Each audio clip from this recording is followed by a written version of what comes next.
ప్రశ్న ఏదైనా ప్రేమతో బదులిస్తే మనం గడిపే ప్రతిరోజు అందంగా ఉంటుంది.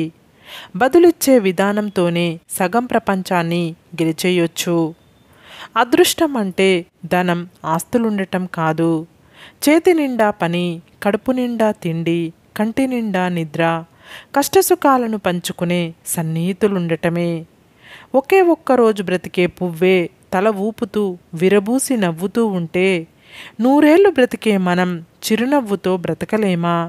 బ్రతికేద్దాం నేస్తమా, ఉన్నది ఒక్కటే జీవితం. నీ జీవితమే నీకు టీచర్. నీ జీవన గమనంలో అది నిరంతరం పాఠాలు నేర్పుతూనే ఉంటుంది. ఒక పనికి సంబంధించి ఎక్కువ సమయాన్ని ఆలోచించటానికే వెచ్చిస్తుంటే నీవు దాన్ని ఎప్పటికీ పూర్తి చెయ్యలేవు. నువ్వు నిజంగా జీవితాన్ని ప్రేమిస్తుంటే సమయాన్ని వృధా చెయ్యవద్దు. ఎందుకంటే జీవితాన్ని నిర్దేశించేది సమయమే. ఓటమి అనేది ఒక ఆలోచన. వాస్తవంగా అంగీకరించనంత వరకు ఓటమి ఎవరిని ఓడించలేదు. మనసు ఎంత నిర్మలంగా ఉంటే దాన్ని నియంత్రించడం అంత సులభం. ఒకసారి మోసపోతే అది మన తప్పు కాదు, రెండోసారి మోసపోతే అది మన తప్పు. ఎవరిని గుడ్డిగా నమ్మవద్దు. ముఖ్యంగా సొంతవారని, మనవాడు, మన ఊరివాడు, మన కులం అని నమ్మితే మోసపోక తప్పదు. పనితనం, సమర్థత, సామర్థ్యం కలవారికి బాధ్యతలు ఇస్తే మంచి జరుగుతుంది. నీకు సాయం చేసిన వాడిని మర్చిపోకు. నిన్ను ప్రేమించిన వారిని ద్వేషించకు. నిన్ను నమ్మిన వారిని మోసం చెయ్యకు. కష్టాలను తొలగించమని ప్రార్థించటం కన్నా వాటిని ఎదుర్కొనే శక్తినివ్వమని ప్రార్థించడం మిన్నా. ఓడిపోవడం అంటే కోల్పోవడం కాదు, నీలో తెలియని కొత్త కోణాన్ని ఆవిష్కరించడం. భరించలేకపోతున్నాను అనుకుంటే దాన్ని ఎదిరించి పోరాడు. పోరాడలేకపోతున్నాను అనుకుంటే దాన్ని భరించి బ్రతుకు. ఓటమి నీ రాత కాదు, గెలుపు ఇంకొకరి సొత్తు కాదు. నిన్నని మరచి నేటినే తలచి శ్రమించు. నీ ఆశయంను సాధించు. మన కష్టాలను ఎదుర్కొంటాం, ఇబ్బంది ఫీల్ అవుతాం, అదే జీవితం. కానీ జరిగేదంతా మనకు ఏదో ఒకటి నేర్పేందుకు జరుగుతుంది. అందుకే ప్రతి నెగిటివ్ విషయంలోనూ పాజిటివిటీని చూడండి. మన జీవితం అనేది ఓ ప్రయోగశాల లాంటిది. ఎన్ని కొత్త ప్రయోగాలు చేస్తే అంత కొత్తగా, అందంగా కనిపిస్తుంది. జీవితంలో మనం సాధించగలిగే సక్సెస్ ఒక్కటే. అది మన జీవితాన్ని మనకు నచ్చినట్లుగా జీవించగలగడమే. గతం గురించి ఎప్పటికీ గుర్తుంచుకోండి. అలాగే రేపటి కోసం ఎప్పుడు కలలు కనండి. కానీ ఈరోజు మాత్రం ఆనందంగా జీవించడమే ఉత్తమం. అడ్డంకులకు కృంగిపోయే వారికి ఎప్పుడు అపజయమే వరిస్తుంది. విజయం లభించాలంటే వాటినే అనుభవాలుగా మార్చాలి. ఆలస్యం చేస్తే సులభమైన పని కష్టం అవుతుంది. అలాగే కష్టమైన పని అసాధ్యంగా మారుతుంది. 10 మంది మనం చేసే ప్రతి పనిని ప్రశంసించాలని ఆరాటపడటం వల్ల మనలోని బలహీనత బయటపడుతుంది. మన ఆత్మీయులతో పంచుకుంటే సంతోషం రెట్టింపవుతుంది. అలాగే విషాదం సగం అవుతుంది.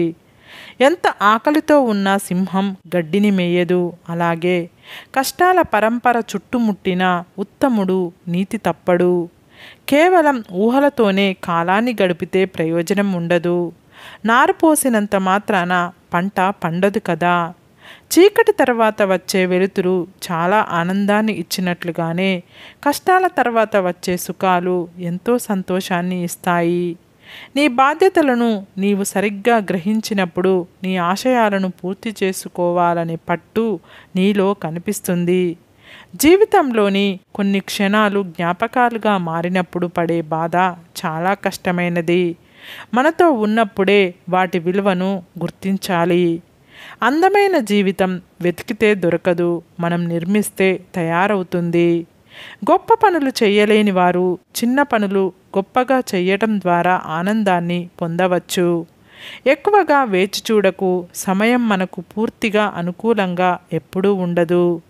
జీవితం మనకు చాలా అనుకూలంగా మారుతుంది. దానికి కావాల్సింది కేవలం మన అంగీకారమే.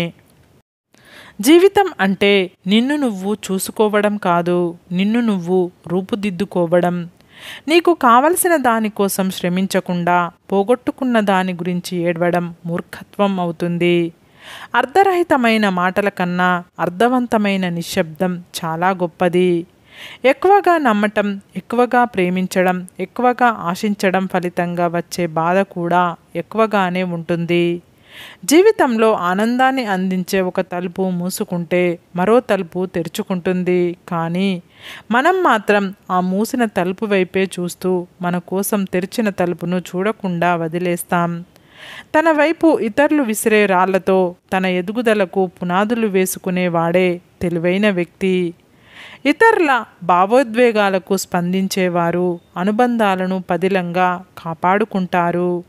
అనుబంధం ఎప్పటికీ నిలిచి ఉండాలంటే మనం పాటించాల్సిన 3 సూత్రాలు: అబద్ధం చెప్పకూడదు, మోసం చెయ్యకూడదు, నెరవేర్చలేని వాగ్దానాలు చెయ్యకూడదు. పర్ఫెక్ట్ రిలేషన్షిప్ అంటే భార్యాభర్తల్లా కొట్టుకోవాలి, ప్రాణ స్నేహితుల్లా మాట్లాడుకోవాలి. ఎంత బలమైన అనుబంధాన్నైనా చిటికలో నాశనం చేసేది అహం. కాబట్టి దాన్ని ఇక్కడే వదిలేయడం మంచిది. నిండు కుండను చిన్న రంధ్రం ఖాళీ చేసినట్టే అనువంత అహం అనుబంధాన్ని దెబ్బతీస్తుంది. అనుబంధం 2 హృదయాలకు సంబంధించినది. ఎట్టి పరిస్థితుల్లోనూ మూడో వ్యక్తికి ఈ విషయంలో జోక్యం చేసుకునే అవకాశం ఇవ్వద్దు. సాధ్యం కాదు అనుకుంటే ఏ పని చేత కాదు. ప్రయత్నించి చూడు, పోయేదేముంది. గెలిస్తే సంతోషం వస్తుంది, ఓడితే అనుభవం వస్తుంది. గాలి, ప్రేమ, నమ్మకం, ఆనందం, అనురాగం అనేవి అంగట్లో అమ్మకానికి దొరకవు. గాలి ఆకాశంలో, ప్రేమ మమకారంలో, నమ్మకాన్ని మనసులలో పెంచుకోవాలి. ఆనందాన్ని, అనురాగాన్ని మనుషులతో పంచుకోవాలి. మన ఇంటి కప్పులోని రంధ్రం ఎండలో కనిపించకపోవచ్చు, కానీ వానలో దాని బండారం బయటపడుతుంది. మనుషులు అంతే, సరైన సమయంలో వారి నిజస్వరూపం బయటపడుతుంది. మనం ఇష్టంతో చేసే పనులకు విజయాలు ఎక్కువ. ఎదుటివారిలో మంచినే చూసే మనసుకు ప్రశాంతత ఎక్కువ. మర్చిపోయేవన్నీ గతాలు కావు, గుర్తున్నవన్నీ జ్ఞాపకాలు కాదు. మనం మర్చిపోకుండా చేసేవే జ్ఞాపకాలు. గుర్తుకు తెచ్చుకుందామని ప్రయత్నించినా గుర్తుకు రానిదే గతాలు. మనం మాట్లాడు మాటలు ఎదుటివారికి ఆ మాట అనేది చావాలనుకునే వారిని కూడా బ్రతికించేలా ఉండాలి, కానీ బ్రతికున్న వారిని కూడా చంపేలా ఉండకూడదు. మనం బాధలో అయినా సంతోషంలో అయినా, మన దగ్గర డబ్బున్నా లేకున్నా, ఎవరున్నా లేకున్నా నీకు నేనున్నా నేస్తం అని తోడుండే వాళ్ళే నీ నిజమైన స్నేహితులు. జీవితంలో అర్థం చేసుకునే మనుషులు మన దగ్గర ఉన్నప్పుడు కన్నీళ్లు కూడా ఆనంద బాష్పాలుగా మారుతాయి. కరుగుతున్న క్షణానికి, జరుగుతున్న కాలానికి, అంతరించే వయసుకి మిగిలిపోయే జ్ఞాపకమే మంచితనం. అదే మనకు ఆభరణం. చీకటి లేకుండా ఆకాశంలో చుక్కలు మెరవలేవు, కష్టాలు లేకుండా జీవితం గెలవలేము. సరే ఫ్రెండ్స్, ఈ వీడియో కనుక మీకు నచ్చితే ఇలాంటి మంచి వీడియోల కోసం మా ఛానల్ని లైక్ చేసి మీ ఫ్రెండ్స్, రిలేటివ్స్కు షేర్ చేసి తప్పకుండా సబ్స్క్రైబ్ చేసుకోండి. సబ్స్క్రైబ్ చేసుకున్న వెంటనే పక్కనున్న బెల్ ఐకాన్ని క్లిక్ చేయండి. Bye friends.